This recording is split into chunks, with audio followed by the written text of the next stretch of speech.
Hi friends, मैं गोविंद आपका स्वागत करता हूं मेरे YouTube channel fine arts by Govind MK पर। दोस्तों, मैंने आज एक पोर्ट्रेट का पेंसिल शेडिंग में ट्यूटोरियल वीडियो बनाया है। आशा करता हूं आपको पसंद आएगा। अगर मेरा वीडियो पसंद आता है दोस्तों तो प्लीज़ मेरे चैनल को लाइक करना, शेयर करना और हाँ दोस्तों, सब्सक्राइब तो ज़रूर करना और वीडियो आखिर तक ज़रूर देखना दोस्तों। और मैंने ये वीडियो का जो प्रोसेस है मैं अभी बताने जा रहा हूँ आपको। इसमें पहले तो मैंने नॉर्मल एक रैपिड स्केच करके ले लिया, उसके बाद फ्लैट पेंसिल शेडिंग में शेडिंग करके ले लिया।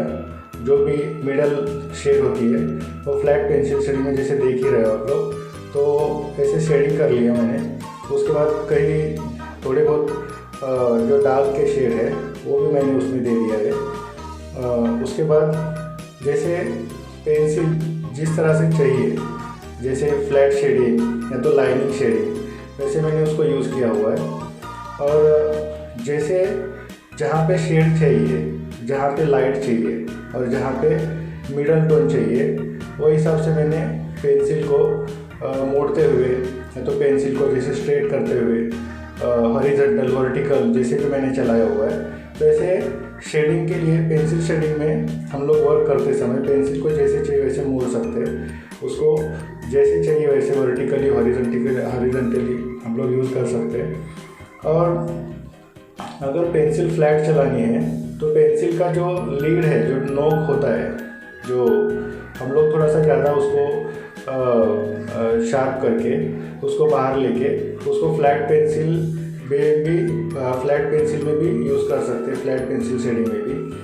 और दूसरी बात ये है दोस्तों, जहाँ पे हाईलाइट दिखाना है वहाँ पे पेंसिल शेडिंग होने के बाद तो ज़्यादा पॉसिबल नहीं होता है। इसके लिए वहाँ पे कुछ थोड़ा सा अच्छा इफेक्ट लाने के लिए, हाईलाइट के लिए जो वाइटनर का जो पेन आता है वो मैंने यूज़ किया हुआ है। उसके बाद यहाँ पे जो एक पोर्ट्रेट है वो एक साधु का पोर्ट्रेट है, तो साधु का पोर्ट्रेट तो उसकी दाढ़ी में भी वर्क करते हुए बहुत जितना हो सके उतना मैंने कोशिश की है कि तो ये जो साधु का जो पोर्ट्रेट है दोस्तों, इसको दाढ़ी तो आना ज़रूरी है। इसके लिए मैंने जितना हो सके उतना दाढ़ी जितनी अच्छी से अच्छी बने इसके लिए मैंने ट्राई किया हुआ है। और आप देख ही रहे हो पेंसिल में कैसे यूज़ करते जा रहा हूँ, पेंसिल को कभी नीचे मोड़ते हुए, कभी ऊपर मोड़ते हुए, तो पेंसिल को कभी फ्लैट चलाना है, कभी स्ट्रेट चलाना है। तो ऐसे करके पेंसिल शेडिंग में जो भी इफ़ेक्ट लेना है हम लोग को, तो इफ़ेक्ट हम लोग ला सकते हैं। और जैसे जो कोई भी वर्क हो वो जितनी अच्छे से अच्छे हम लोग कोशिश करके बनाएंगे उतना अच्छा वर्क बनता है।